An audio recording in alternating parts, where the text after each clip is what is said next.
इतिहासात काही व्यक्ती अशा असतात ज्यांचं आयुष्य जितकं चर्चेत असतं त्याहून जास्त चर्चा त्यांच्या मृत्यूची होते। आणि या यादीत सर्वात पहिलं नाव कोणाचं असेल तर ते म्हणजे ॲडॉल्फ हिटलर। आजही अनेक लोकांचा विश्वास आहे की हिटलरने आत्महत्या केलीच नाही, तो कुठेतरी पळून गेला। कुणी म्हणतं तो अर्जेंटिनात लपून राहिला, तर कुणी म्हणतं तो दक्षिण अमेरिकेत नवीन आयुष्य जगत होता। पण या सगळ्या अफवांमागचं खरं सत्य काय आहे आणि जर हिटलरने खरंच आत्महत्या केली असेल तर त्याच्या आयुष्यातले शेवटचे दिवस कसे गेले होते? चला आज आपण इतिहासातील त्या सर्वात रहस्यमय आणि थरारक 48 तासांची गोष्ट ऐकूया। नमस्कार, मी संकल्प पाटील आणि तुम्ही बघताय लगाव बत्ती। सन 1945 दुसरं महायुद्ध शेवटच्या टप्प्यात होतं। एकेकाळी संपूर्ण युरोपला हादरवणाऱ्या नाझी जर्मनीचा पराभव जवळपास निश्चित झाला होता। सोव्हिएत रेड आर्मीने बर्लिनला चारही बाजूंनी घेरलं होतं। रस्त्यांवर रणगाडे होते, आकाशात बॉम्ब अक्षरशः वर्षाव करत होते आणि क्षणागणिक जर्मनीची राजधानी उद्ध्वस्त होत होती। या सगळ्या गोंधळाच्या मध्यभागी बर्लिनमधील रिच चान्सलरीच्या खाली जवळपास 50 फूट खोल एक कॉन्क्रीटचा बंकर होता। हाच तो प्रसिद्ध फ्युहरर बंकर। बाहेर संपूर्ण साम्राज्य कोसळत होतं, पण आत अजूनही हिटलर स्वतःला जर्मनीचा नेता समजत होता। मात्र वास्तव वेगळंच होतं। त्याच्या सैन्याचा पराभव झाला होता। विश्वासू अधिकारी एकामागून एक साथ सोडत होते आणि आता विजयाची कोणतीही आशा उरली नव्हती। जानेवारीपासून हिटलर याच बंकरमध्ये राहत होता। दिवसेंदिवस त्याची तब्येत खालवत चालली होती। हात थरथरत होते, चालणं अवघड झालं होतं आणि मानसिकदृष्ट्याही तो पूर्णपणे तणावाखाली होता। तरीही नकाशांसमोर बसून तो अशा सैन्याला आदेश देत होता जे प्रत्यक्षात अस्तित्वातच नव्हते। इतिहासकार सांगतात की त्या काळात हिटलर वास्तवापासून खूप दूर गेला होता आणि मग आली 28 एप्रिलची रात्र। त्या रात्री त्याने आपल्या सचिव ट्राउडल ग्युंगे यांना बोलवलं। सर्वात आधी त्याने आपली राजकीय वसियत लिहून घेतली। त्यात पराभवासाठी स्वतःला जबाबदार न धरता इतरांवर दोष टाकण्यात आला।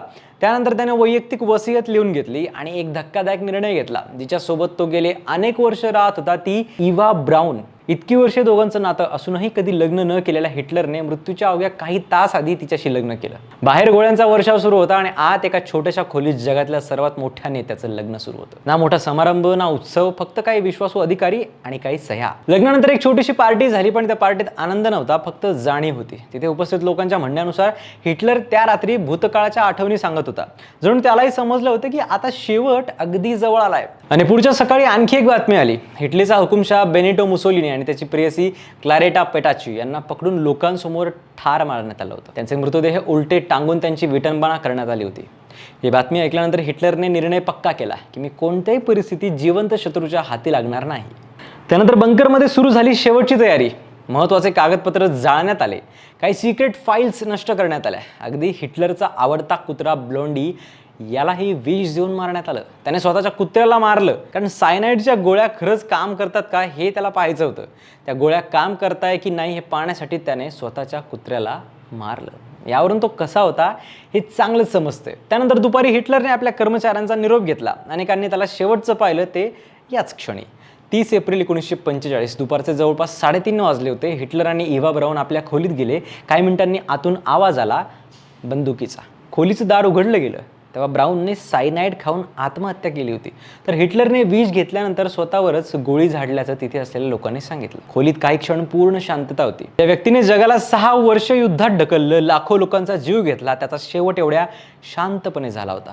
हिटलर मेला, गोष्ट संपली, पण नाही, त्याची गोष्ट इथे संपत नाही। हिटलरची शेवटची इच्छा होती की त्याचा मृतदेह शत्रूच्या हाती लागू नये, त्यामुळे त्याचे सहकारी दोन्ही मृतदेह घेऊन बाहेर गेले। बंकरच्या वरच्या छोट्याशा बागेत ते ठेवले। त्यांच्यावर पेट्रोल ओतण्यात आलं आणि त्यांना आग लावण्यात आली। त्यावेळीही सोव्हिएत सैन्याचा गोळीबार सुरूच होता। आगीनं मृतदेह पूर्णपणे जळाले नाहीत, काही अवशेष तिथेच घाईघाईने पुरण्यात आले। काही दिवसांनी सोव्हिएत सैन्याने ते अवशेष बाहेर काढले।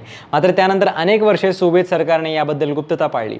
इतकंच नाही, 1945 मध्ये सोव्हिएत संघाने मुद्दाम अशी माहिती पसरवली की हिटलरचा मृतदेह सापडलेलाच नाहीये आणि इथून सुरू झाल्या अफवा। कुणी म्हणाला तो अर्जेंटिनात दिसलाय, कुणी म्हणाला ब्राझीलमध्ये, तर कुणी म्हणाला तो एक नवीन ओळख घेऊन जगत होता। याच अफवांमुळे ब्रिटिश गुप्तचर संस्थेला स्वतंत्र चौकशी करावी लागली। त्यांनी बंकरमध्ये उपस्थित असलेला सचिव, सुरक्षा रक्षक, स्वयंपाकी आणि इतर कर्मचाऱ्यांची सगळ्यांची चौकशी केली।